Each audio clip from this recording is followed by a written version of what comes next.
What is going on, guys? It's your boy Kevin with Kevin Cracks Cards. I hope you are doing well today. Man, I have not made a video in a minute because of finals for college, but my god, this Primordial Rise set by Chronicles of Arcane looks so good, guys. I have been opening some packs, been seeing packs get opened, and my god, this set is fantastic. From art to gameplay to just the general theme, Ryan, Trey, the artists, everyone, they did an amazing job. But right now in this video, I want to talk about some quick thoughts on the sets as a whole for the gameplay, and how is the metagame going to change with these new cards we've seen, showcase some spoilers we've seen from the packs being opened, if you all are here for that is, and just talk about what essences and what kind of themes we should be focusing on for this set. So let's get started. So the first card type I want to talk about are the Primordials. The Primordials are the chase cards of the set. On screen I have Dragarion, the Void Shaper Primordial, which is Void and Fire, and it is a badass Primordial. I think there's like 6 to 8 Primordials for the set, but the general theme of the Primordials is they are generally 8 plus drops. They're very expensive to play. They have 8/8 stats at the minimum, and they're just very strong creatures. Now, are the Primordials going to be metagame defining? I have a very hot take. I don't think so. Right now, the way the game is, we have a lot of good removal that is below 8 cost. None of the Primordials have a ton of protection as is, and we haven't seen any ways to cheat out the Primordials quickly in a deck, so this makes them very easy to actually get rid of and deal with. Usually in Koa, by the time you get out Primordial on turn 8 or so, you might have already lost the game. Now, these Primordials are late game enders, and they are good cards in their own. If you play one of these out, you may win the game, but it's about getting to that point, and the fact is they're most likely going to be kind of dead cards, so you want to go and ramp up into Primordial if you do play it. But I do see a very good place for them in reanimate decks, particularly with Void and a different colored deck, so they could have potential. I'm not saying don't run Primordials, because they can finish off a game very quickly, but do be mindful that in a lot of games you may not get them out, and an Arcane Bolt or some kind of mid-game creature could be better instead of a Primordial. So don't sleep on them for collecting and investing, but for playing, I wouldn't prioritize getting them right now over some other cards if you can. Okay, now let's talk about the eggs. So we have 5 eggs in this set. The eggs are essentially these 1-cost artifacts that help you ramp up and play these dinosaurs and dragon creatures. Do note the Primordials are not dragons, so you aren't able to ramp up into them. The eggs in general are pretty good. They're all essentially the same effect. There's only 1 egg for each essence type. So there's a fire egg, there's a water egg, etc. The best eggs are obviously going to be the fire and earth eggs, since there's already support from the first set with Forest Dragon and Infernal Dragon. Those cards are already very, very strong, and they just got better in this metagame. With Infernal Egg in particular, you can cheat out an Infernal Dragon on turn 2 potentially, so that is amazing if you think about how good Infernal Dragon is in the mid game. You just get that thing out turn 2, and honestly, there's almost nothing someone can do to get rid of an egg by turn 2. So most likely you will be able to get the ramp effect with the Infernal Egg or just any of the eggs. Now, are the eggs going to be metagame defining? Maybe. They are good cards as is. Now that said, it's only 2 per deck, but the eggs are very good card to think about for the metagame, as we are now seeing a lot of ramp options in the game to get out some of our higher cost cards. So I can see decks like fire decks and earth decks getting much faster with these eggs. But yeah, don't sleep on the eggs. Honestly, I would pick up 2 copies of each egg if you can. At least pick up 2 copies of the eggs for the types you play, because likely they're going to be strong cards in the metagame, especially with fire and likely earth. But don't sleep on the other, void, water, and air eggs, because there are good dinosaurs and dragons in those types. It's just fire in particular is going to get the best value of the eggs. Okay, so we have a new spawner. We have the Primordial spawner. This is the new neutral ancient in the set with the generator. This thing basically has the option to pump out these creatures at the start of your turns. So is this card good? Is this card better than the Foundry of Existence? Maybe. I don't think it's better than Foundry of Existence, but it is a very interesting card. One of the most interesting cards I've seen in the card game in general. The ability to sacrifice essence in exchange for creating creatures. That is a very interesting premise if you actually really think about it. Now, is it good? Well, the way I would abuse this card is I would personally put it in an aggro deck where I am going to be dropping, 1-cost creatures every turn, and at the same time I'm making these Primordial spawner creatures, and I'm just making a ton of creatures with this Primordial spawner.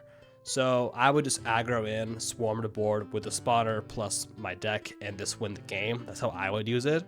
But there's a lot of interesting ways you can use this card, especially with one Primordial I haven't brought up yet, just to keep the video light.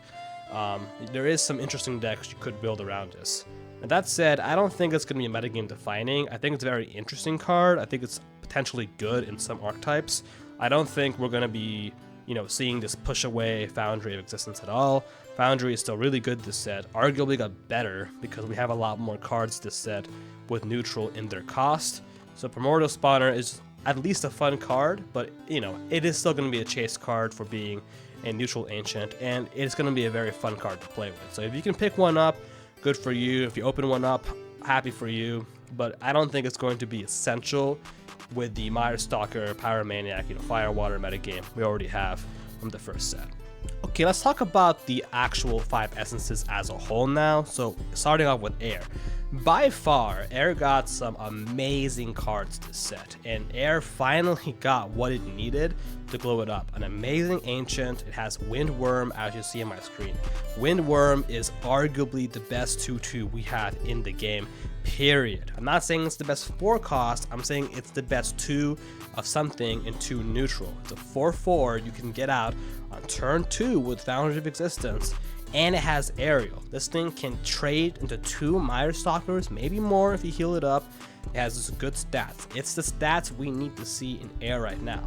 Air has some other really good cards as well, good spells, good just ways to end the game, good aggro. You can run Air in a lot of different ways right now, with even just a completely spell-based Air deck, you could run that.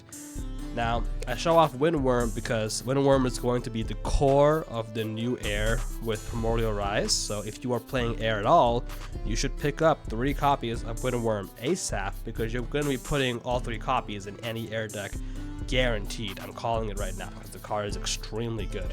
And also Transmute has some good utility as well. So yeah, Air is going to be good this set. Don't sleep on Air. We thought that, Air was not slept on first set, but it wasn't good first set. So this is the set for Air. And definitely pick up your 3 Wyrms ASAP. And of course, we'll be having some Air deck lists on this channel in the near future. Okay, Void also got a very good glow up this set. Void Velociraptor is, in my opinion, the chase card for gameplay for Void. It is very powerful. It's a 4/3 with haste, so you're able to get it out by turn 3 usually, and this thing just wrecks Mire Stalkers. Again, Mire Stalker is still the card to beat from the first set. If you cannot beat a Mire Stalker, if you can't deal 4 damage or get rid of it somehow, it's over. It's not good. So with Void Velociraptor, you can trade into 2 Mire Stalkers. You can at least trade into 1 immediately, and it is good stats. Now it is 2 per deck. It's not that consistent, but you're probably going to get 1 of them out, and either way, any Void deck would not be remiss having one. It's a very strong card for its stats, so definitely pick it up. And unlike Foundry Hunter Wraith, it has agency on its own. You don't have to run it with Foundry. You can run it with other Void Ancients and just have good value with this card. In terms of Void as a whole in this set, Void is very strong this set. We see a lot of late game enders.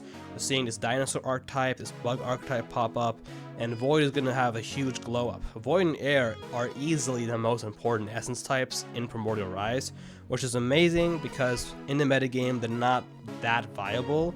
Void is kind of viable, but not too much. Air, it really isn't that viable before Primordial Rise. So Void having a glow up is really good. So this is the best time right now to be a Void or Air player, hands down. It's also a decent time to be an Earth player, I'm not gonna lie. Earth had some pretty decent cards come out.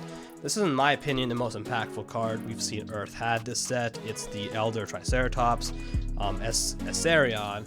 What makes it amazing is not only does it counter the potentially dinosaur metagame we could maybe have, but it basically steals healing from other creatures overall. So if a player is going to heal, you heal this thing instead. So basically any Mire Stalker life drain, you know, screw that. I'm just going to take that healing instead. I'm going to heal this guy up. It one-shots Mire Stalkers, it has taunt, it's good stats as a 6 health, very strong. I would run this card basically in every Earth deck in the current metagame, whether you're doing dinosaurs or beast, whatever. It's just going to be good. But in terms of Earth as a whole, I think Earth got a little bit of a glow up, not too much of a glow up. Earth had some cards come out, like the Earth and Parasites, which we'll see in future videos, which is good against Pyromaniac and the Mermaid Ambassador. But, you know, that said, like, Earth didn't get a major glow up compared to Air and Void. It still is going to struggle against these higher health creatures like Mire Stalker and the like. We did see Earth get some removal ability in this set, but not a whole lot as is. Earth is still kind of relying on Bounty of Brotherhood and Swarm potential to be viable, and that's totally fine, but it doesn't have the same agency as Air and Void does with good stats immediately, because you need those stats in the metagame to deal with Mire Stalker and other cards. That said, it's still a good time to be an Earth player. You could still run Earth Beast decks and now Earth Dinosaur decks, and even the Elves. I'm still skeptical if Elves are good. I know people have said Elves are good, but I'm really skeptical of that, to be honest with you. So I'll need to see it in action. Overall, Earth is decent. Give it a shot. I'll be playing Earth for sure because I like playing different stuff. So. Okay, Fire. Did Fire get good stuff this set? You bet Fire got good stuff this set. Now, how good was it though? Well, I'm honestly thinking a lot of the commons and silver cards in Fire are not actually that good. They were pretty weak. But Fire got good gold plus rarity cards. Lava Wyrm is the card that I think is the most impactful Fire card that we've seen come out in this set. It basically counters Life Drain, it counters, you know, Mire Stalker again, it's just countering these Mire Stalkers as a whole, and it's just very strong. It may not look like it, but this thing can trade 1-to-1 into a Mire Stalker, since you basically deal 3 damage to a Mire Stalker, and before it heals up, oh no, it's going to take 2 damage, it'll be destroyed. So this thing trades into Mire Stalker all day, all night. It has synergy with Inferno Dragon, you know, this decent stat, has Transmute for the utility of it as well. It's just a good creature, and it counters the healing we're going to be seeing from Water, and also even Void. So this card is pretty solid. Now, Fire got some other good stuff in Primordial Rise, don't get me wrong. But that said, like, it didn't need a whole lot. Fire does not need a whole lot of good stuff. It already had Inferno Dragon to like. What it needed really was more draw support in terms of, like, you know, for the Ancient Volcano Ancient.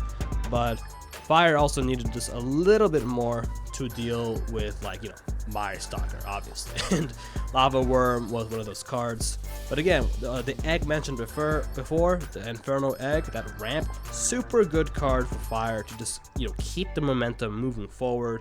For the archetype, we're going to see Fire Dragons be really strong this set, and a little bit of Pyromaniac support. Not too much Pyromaniac support, but enough to maybe make a Pyromaniac deck work out.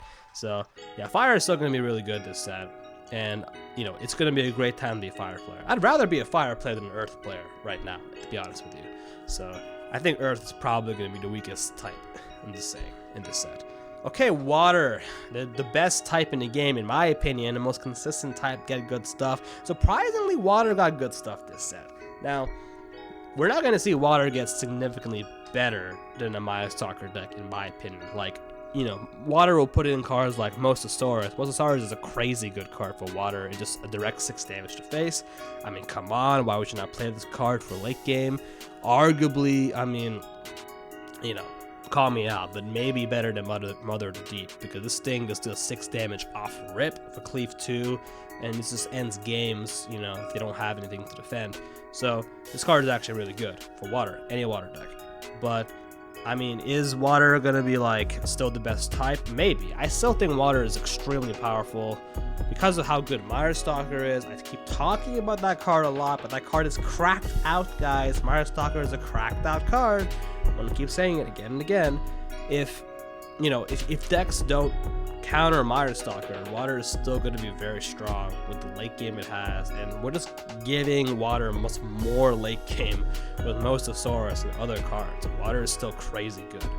So I think the metagame is going to revolve around water. If your deck can't counter Stalker, if it can't counter these late games, if it can't swarm large enough, if it doesn't have enough damage, your deck is probably not going to be viable. So we have to just worry about that in these water matchups and this metagame as a whole. Now that said, we didn't see a ton of cards really come out that supports the existing water archetypes as is, but that's fine. I mean, water is still going to be kick-ass. It's still going to be really good.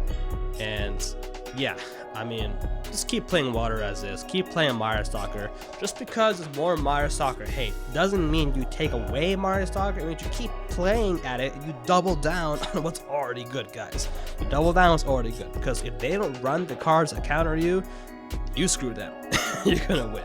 So yeah, water is still good. And we saw some new water archetypes come out in this set. We're gonna see this water dinosaur deck maybe come out. This water sea creature decks get buffed, and more support as a whole for these water ancients that already exist. Okay, last card. I want to shout out to my boy Trilobite, because I think Trilobite is a really funny but interesting card. Yeah, we saw some good neutral cards come out this set. I mean, we'll talk more about the neutral cards as a whole, but I wanted to say Trilobite is a card that maybe you should pick up 3 copies of, because bugs are everywhere in this set. There's a lot of bugs this set, a lot of bug support as a whole, and I think Trilobite is actually better than what people think it is. I mean, think of it as like a 2/3 4/3 neutral instead of a 1/3. Because that buff it's giving, it's basically essentially giving like 1 damage immediately to all bugs in front of it. So it has a lot of value with these kind of void bug decks we'll see, and potentially other mixed dual essence bug decks we're gonna see. And Trilobite is actually not bad. I wouldn't sleep on Trilobite, to be really honest with you. It's definitely a decent card as is, and I think it's gonna be a sleeper card. I'm just saying Trilobite might be a sleeper card with these aggro bug decks. I could be wrong, but if you have Trilobites, maybe keep them. I'm just saying. Okay, I think it's the last card, guys. So yeah, that's my video today. I just want to get some thoughts out on Primordial Rise, because it's been a while since I made a video.